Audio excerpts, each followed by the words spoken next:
Recibimos a estas horas al economista César Paredes porque seguimos con estas tareas de hablar del balance del 2019 y lo que se espera para el 2020. Le agradecemos su tiempo, señor, por estar con nosotros hoy. Empezamos un poquitito para hablar acerca de cómo cierra el dólar este 2019. Buen día. Buen día, sí, realmente con una suba inesperada, ¿verdad? Pero bueno, creo que son compras de vacaciones seguramente ya que están elevando un poco el precio, pero se espera un dólar estable para el año que viene, inclusive el precio más bajo de lo que hoy está cerrando, ¿verdad? En un año en que se dio mucho movimiento también con relación a la cotización. Y sí, porque tuvimos poca entrada de divisas realmente, un año complejo en cuanto a las exportaciones de soja, de carne, todo, disminución de precios, entonces fue un año complicado para la entrada de dólares.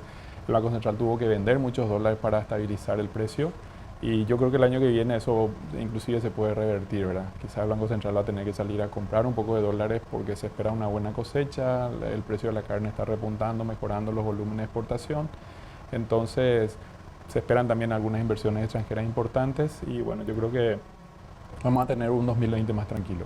El dólar que influye en todo prácticamente y que es referencia para fijar precios en todos los productos, en todos los segmentos, entonces nos afectó inclusive a los pequeños consumidores. Sí, realmente no afectó tanto porque el Banco Central contuvo, digamos, gracias a la cantidad de reservas monetarias que tenemos, a la solidez de nuestra economía, que juntó muchas reservas en este tiempo, es que el dólar estuvo realmente tranquilo y no subió como en otros países que sí tuvo mucho más volatilidad, ¿verdad? En lo que se espera, vamos a decirle con el escenario, usted estaba describiendo un escenario mucho más positivo para el 2020. Nuevamente, si nos puede hacer una repetición un chiquitito y ver qué es lo que se espera para adelante. Y se espera una mejor cosecha de arranque, digamos, ¿verdad? Se esperan volúmenes muy altos de cosecha de soja, mejoran el precio también, la carne está subiendo también, que son lo primario. Después en el sector secundario, el sector de las construcciones, principalmente viales, que este año arrancaron algunas, tenemos 2 obras muy grandes ya concretadas, como son la Ruta 2 y 7, que ya está financiada, se va a empezar este año en forma más agresiva, en 2020 mejor en forma más agresiva. Lo mismo el corredor bioceánico, ¿verdad?, que se hace en el norte, también está totalmente financiada. Esas 2 obras van a generar muchos ingresos de divisas 2020-2021, ¿verdad? Mientras se construyen los grandes tramos. Tenemos la obra de la fábrica de biodiesel en Villeta, ¿verdad?, que justamente va a meter 800 millones de dólares también en 3 años. Esa es mucha inyección de dinero que va a venir y está todo el tema de la maquila, que yo creo que si cerramos el acuerdo automotor con Brasil va a generar mucha inversión de industria también, que inclusive positivamente en mano de obra. Y después todo el sector privado, que obviamente cuando se generan esos ingresos, todo el sector de construcciones privadas, todo el sector de inversiones, todo el sector financiero, el comercio, enlaza, digamos, y yo creo que va a ser un muy positivo 2020, ¿verdad? También todo el tema de la bolsa de valores, que este año tuvo un récord operativo, ya operó más de 1.000 millones de dólares por primera vez en la historia. Se espera también un año muy movido el año que viene. En lo que respecta al dólar, en los últimos meses se estuvo hablando mucho acerca de este tema del cobro de comisiones, que se fue elevando por los depósitos. ¿Cómo sigue esa situación? Y eso un poco para el dólar efectivo, digamos, ¿verdad? Que nosotros no tenemos un mecanismo de exportación, somos exportadores de dólares, recibimos mucho efectivo y eso tiene un costo y bueno, los bancos impusieron ese costo. Yo creo que debería buscarse una manera de abaratar ese costo, a lo mejor si se juntan los bancos o inclusive conversando con Banco Central, una manera de abaratar eso para que no sea digamos, un freno en el crecimiento de las inversiones en el país, porque es casi un impuesto, digamos, ¿verdad? Tenés dólares efectivos y casi un 3-4% de impuesto por tenerlo en efectivo, si no tenés que movilizarte en efectivo y es realmente complejo, ¿verdad? ¿Y cuál podría ser una solución a eso? La verdad que yo creo que el Banco Central debería tomar cartas en el asunto y definitivamente centralizar a lo mejor el efectivo dólares y hacer exportaciones de mayor volumen y a menores costos para abaratar eso, porque eso es un costo que se le está cargando a la economía, ¿verdad? Nosotros somos una economía que opera mucho en estas 2 monedas, en dólares y en guaraníes, ¿verdad? Y realmente es como ponerle un impuesto hoy a la operativa en dólares que mueve mucho en el sector de la carne, de la soja y muchos otros sectores que se mueven en divisas, ¿verdad? Uno de los factores nosotros que no somos entendidos del campo, estábamos leyendo por ahí entre comentarios de analistas, algunos portales del vecino país también de Argentina, que una de las razones por las que se estaba encareciendo, estaba aumentando el dólar en el mercado local, era el ingreso desde allí, desde Argentina a Paraguay. ¿Cómo ve usted ahora el escenario en Argentina y cómo va a influir eso en Paraguay, en nuestro territorio? No, si entran dólares de Argentina, bueno, en realidad lo que va a ocurrir es que debería bajar la cotización si esos dólares se cambian a guaraníes, ¿verdad? Si los argentinos traen sus dólares, básicamente si traen efectivo, van a depositar, van a tener que pagar el costo del efectivo. Si dejan en dólares, no va a influir en el tipo de cambio. Vamos a tener más dólares, pero no va a haber una baja. Ahora, si ellos cambian a guaraníes, sí podríamos tener una baja del tipo de cambio, ¿verdad? Pero yo creo que vamos a tener mucha entrada de capitales argentinos, así como lo que está pasando en Argentina es que hay muchos nuevos impuestos, está muy costoso producir allá, entonces en general invertir todo genera mucha incertidumbre el nuevo gobierno, entonces eso es positivo para nuestro país porque nosotros tenemos mejores condiciones, ¿verdad? Impuestos más bajos, tenemos muchos mercados que se están abriendo, entonces es barato producir desde Paraguay, inclusive para exportar al mundo, ¿verdad? Entonces es una coyuntura positiva para nosotros. Excelente, y aprovechando, vamos a salir un poquitito ya que estamos en Argentina para quedarnos ahí, después volvemos a Paraguay. Surgió esta noticia de que el Banco Central de la República Argentina eliminó la venta de dólares a los extranjeros, los paraguayos también por supuesto están en la lista, sin autorización previa. ¿Esto también podría afectarnos de alguna manera? ¿O es más bien una situación más interna? No, esto se da básicamente porque ellos pusieron un impuesto a las compras de los argentinos. Que eran 30%. 30%. Entonces, ¿qué es lo que pasaba? Que algunos paraguayos, principalmente en frontera, iban a comprar como extranjeros porque el impuesto no le afectaba a los extranjeros y le vendían de vuelta, como el margen es muy alto, de 30%, le vendían de vuelta, le entregaban de vuelta a los argentinos, digamos, a un precio más bajo, ¿verdad? Cobrando una comisión seguramente. Entonces, lo que hace el Banco Central es eliminar nomás eso, ¿verdad? Diciendo elimina ese arbitraje que se estaba dando, ¿verdad?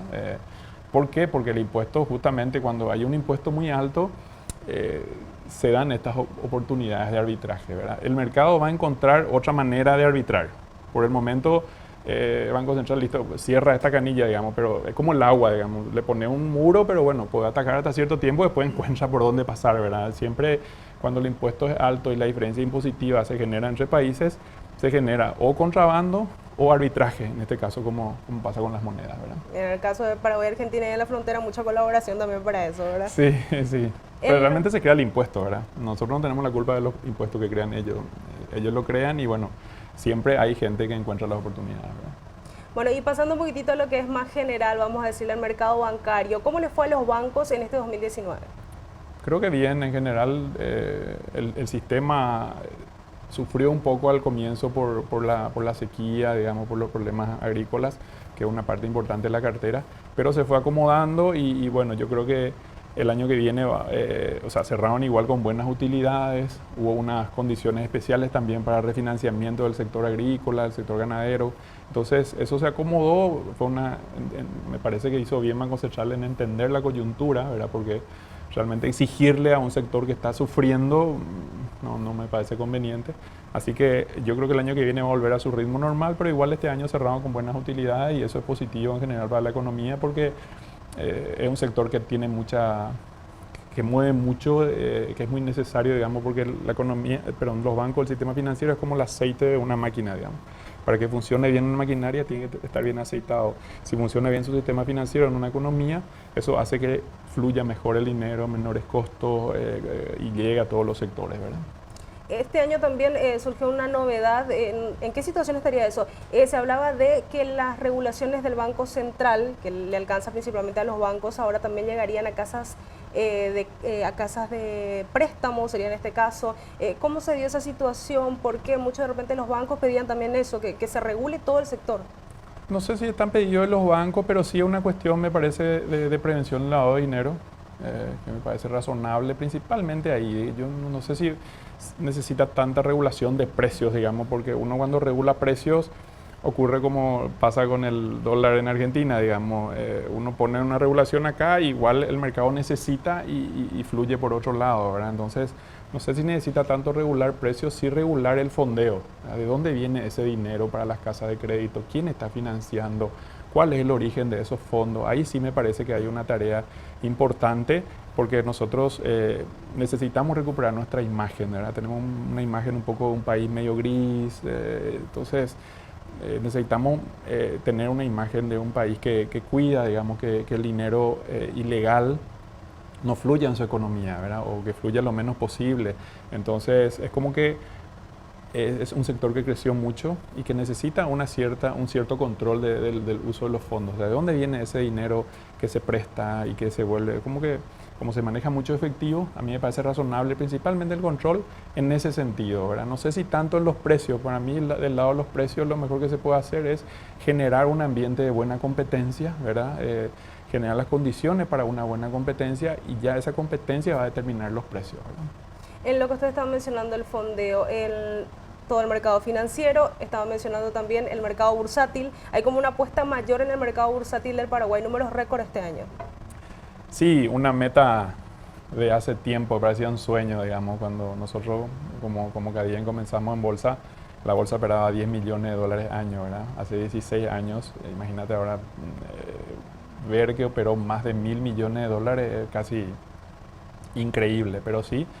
Es la demostración del proceso, digamos, positivo que vivió la bolsa, un poco la confianza del mercado, la entrada de nuevos actores también hizo que el volumen crezca y superamos algo que era psicológicamente muy importante, ¿verdad? Operar más de 1.000 millones de dólares, estamos cómodamente sobre los 1.000 millones de dólares, más de 50% de crecimiento año a año del volumen, así que obviamente todo lo que estamos operando en bolsa estamos muy contentos, ¿verdad?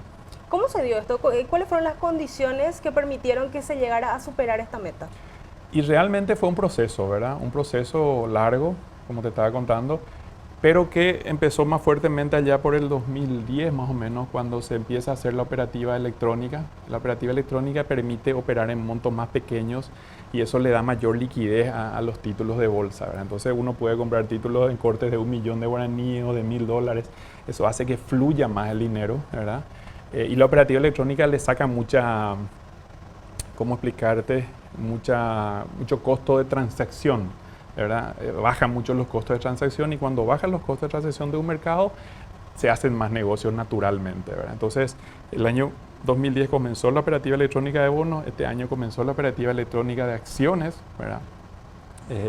Y todo eso hizo más la entrada de muchos actores nuevos, las entidades financieras que antes no operaban en bolsa, digamos, no tenían casas de bolsa, hoy varios bancos ya tienen casas de bolsa, se prevé que el año que viene otras entidades financieras se sumen al mercado y eso hace obviamente que el mercado gane credibilidad y muchas empresas recurran a la bolsa para financiar sus proyectos. Así que yo creo que el año que viene inclusive vamos a superar de vuelta la meta de este año. Mi expectativa por lo menos es que vamos a superar otra vez cómodamente los 1.000 millones de dólares el año que viene. Porque la economía realmente se perfila con como un buen año y después por los actores nuevos, digamos, que van a traer, es como que estamos remando entre más gente en este mercado, entonces obviamente la embarcación agarra velocidad, ¿verdad?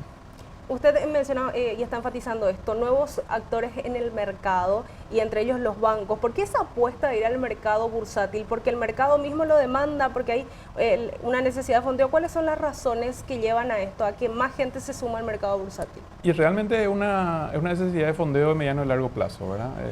El mercado financiero es muy bueno para el financiamiento de personas, ¿verdad? Vivienda, vehículos, viaje, compañía. Pero en el sector corporativo no tiene mucha capacidad de financiar proyectos de largo plazo.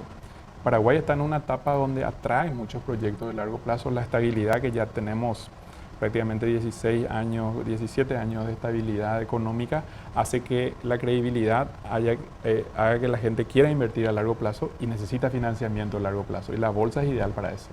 También para aquellas empresas que quieren crecer y abrir su capital, incorporar accionistas. Hay mucha profesionalización también, ¿verdad? La gente quiere invertir.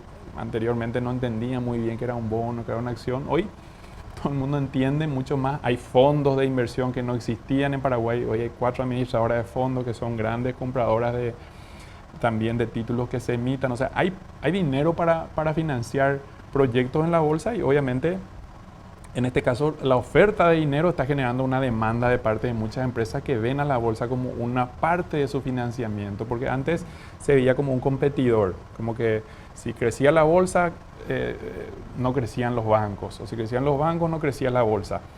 Cuando en el mundo lo que normalmente se da es que los dos crecen de la mano, ¿verdad? Porque cuando crece el financiamiento de largo plazo, la empresa requiere más recursos también porque tiene más empleados, porque tiene que comprar más insumos, o sea, cuando crece el financiamiento a largo plazo, el financiamiento de corto plazo también mejora. Entonces, lo que normalmente ocurre es que los dos crecen, ¿verdad? El sistema financiero y el sistema de bolsa de la mano, ¿verdad? Entre estos actores que ustedes están mencionando, se van sumando al mercado bursátil paraguayo. ¿También hay apuesta extranjera? Sí, sí, totalmente. No puedo decirte los nombres porque realmente tienen que ocurrir, ¿verdad? Pero sí, hay actores extranjeros que van a empezar a participar con más fuerza, que inclusive ya lo mencionaron públicamente. Y estamos muy contentos porque eso genera un poco de competencia, bajan los márgenes, se vuelve más complejo trabajar, pero por otro lado el mercado gana credibilidad, ¿verdad? Cuando nosotros estábamos solos o había 2, 3 casas de bolsa, todo paraguayito, como que no había mucha credibilidad, el paraguayito no cree lo tanto en el Paraguay, yo creo más en el extranjero. Ahora que se metieron argentinos, uruguayos, van a entrar brasileros, es como que, este mercado en serio tiene sentido y también se pueden hacer negocios más grandes. Antes una emisión de 10 millones de dólares era, híjole, qué complejo colocar. Hoy no, hoy nos juntamos 3, 4 colegas y colocamos 20, 30 millones de dólares. Entonces, obviamente los proyectos grandes ya miran a la bolsa como una fuente de financiamiento que antes no existía, ¿verdad? Punto muy importante el que usted mencionaba, el de que la gente entiende, conoce más. La educación financiera mucho tiene que ver también ahí, ¿no? Sí, realmente nosotros hace 16 años que hacemos lo mismo, digamos, educación financiera, porque si no, no vamos a, como algo desconocido, no hay manera de venderlo, ¿verdad? Y eso va a seguir y tiene que seguir porque falta muchísimo y es una tarea interminable prácticamente, ¿verdad? ¿Por qué? Y porque, bueno, no tenemos tanta educación financiera en el colegio, en la facultad es mínima, entonces realmente la tarea, y nuestro mercado es joven, o sea, la bolsa tiene 26 años operando, nada, la bolsa más joven de la región tiene, la otra bolsa más joven de la región tiene más de 100 años. Entonces, como que no está todavía en nuestra cultura eso, ¿verdad? Pero obviamente estamos mucho mejor que hace 10 o 15 años atrás, ¿verdad? Y vamos a seguir, por supuesto, creciendo con todo el trabajo que ustedes realizan de forma constante. Totalmente, hay mucho trabajo por hacer, eso es lo motivante. Muchísimas gracias por su tiempo. A las órdenes, a ustedes por la invitación.